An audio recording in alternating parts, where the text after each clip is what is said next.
Bonjour monsieur. Bienvenue sur notre stand, merci de vous arrêter. Est-ce que vous pouvez nous dire ce que la ville de Cagnes-sur-Mer a déjà prévu et prévoit de faire pour faire face à cette crise énergétique? La crise énergétique, aujourd'hui, elle est majeure.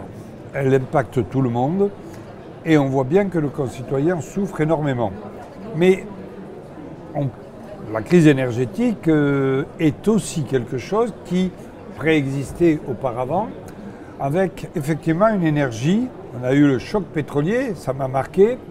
Et donc sur Cagnes-sur-Mer, nous avions déjà, on accentue, on va accentuer, on va accélérer, on va majorer.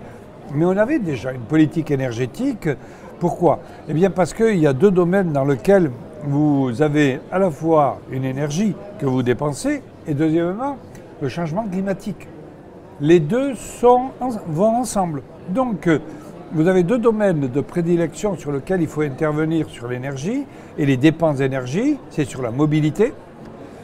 Et donc j'ai eu la première voiture par exemple électrique du département des Alpes-Maritimes. J'ai eu vraisemblablement aussi le premier vélo à assistance électrique qui est mon deuxième véhicule de fonction. Et on passe progressivement tout notre parc automobile à l'électrique. Ça, c'est la première chose. Deuxièmement, au niveau des bâtiments, il y a la mobilité et les bâtiments qui sont les deux secteurs essentiels. Sur les bâtiments, nous avons engagé depuis très longtemps une politique énergétique en faveur du solaire thermique. Par exemple, dans nos stades, nos douches sont chauffées, l'eau chaude est chauffée par le solaire. Nous avons dans les écoles, même chose. Et donc nous avons du solaire thermique, du solaire photovoltaïque également, avec des grands panneaux à l'entrée de l'école pour montrer justement sur le plan pédagogique. Et ça, on a mis les premiers en place il y a plus de 10 ans. Vous voyez, donc ça ne date pas d'aujourd'hui.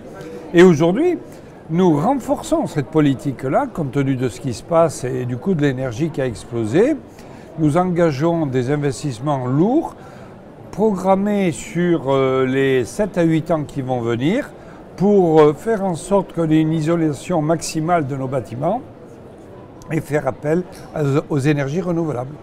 On est dans une région où il faut évidemment penser au froid, mais aussi peut-être surtout au chaud.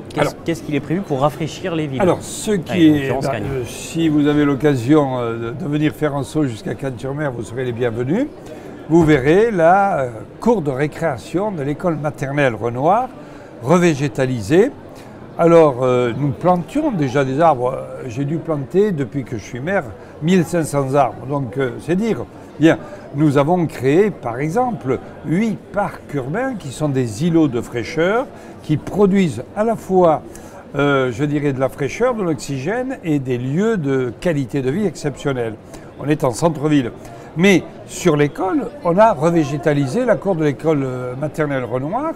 Et je vous invite donc à venir, c'est 250 000 €. C'est donc un changement complet. On a enlevé tout le bitume qui était là. On a conservé que la voie des pompiers nécessaire pour que leurs camions puissent circuler. Et c'est tout. Tout le reste, on retrouve la terre naturelle, on retrouve effectivement la perméabilité de cette terre.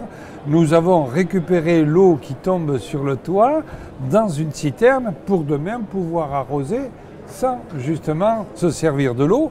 Et dans ce domaine-là, qui est aussi, c'est pas de l'énergie directement, mais c'est un bien qui va devenir rare, eh bien nous avons diminué les arrosages depuis une dizaine d'années de 50%.